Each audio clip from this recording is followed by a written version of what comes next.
Democracy, which depends on shared truths, is in retreat, and autocracy, which depends on shared lies, is on the march.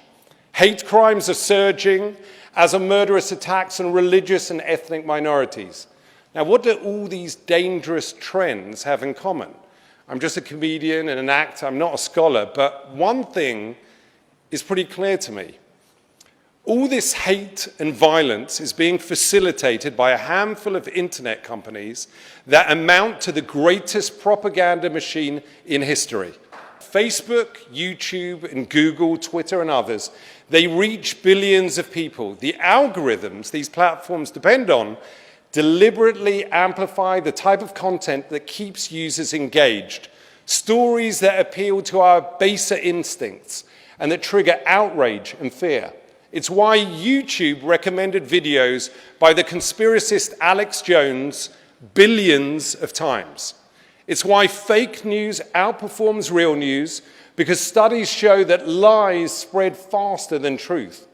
And it's no surprise that the greatest propaganda machine in history has spread the oldest conspiracy theory in history, the lie that Jews are somehow dangerous. As one headline put it, just think what Goebbels could have done with Facebook.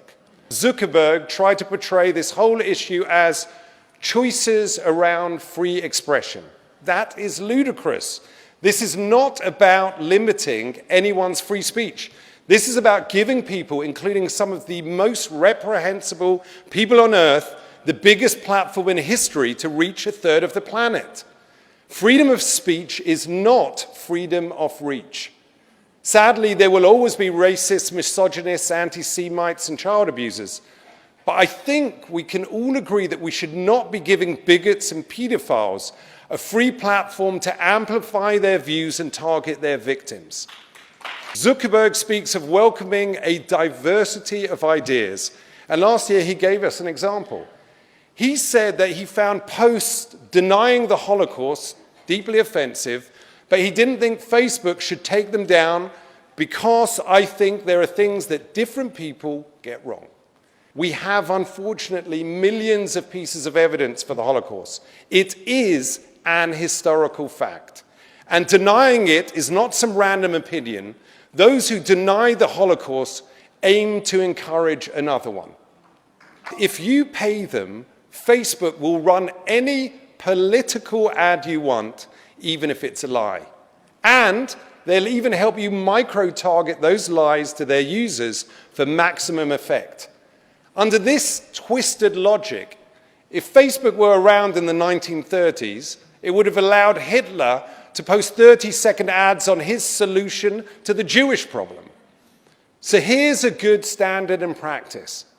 Facebook, start fact-checking political ads before you run them. Stop micro-targeted lies immediately. And when the ads are false, give back the money and don't publish them. If we prioritize truth over lies, tolerance over prejudice, empathy over indifference, and experts over ignoramuses, then maybe, just maybe, we can stop the greatest propaganda machine in history. We can save democracy, we can still have a place for free speech and free expression, and most importantly, my jokes will still work. Thank you very much.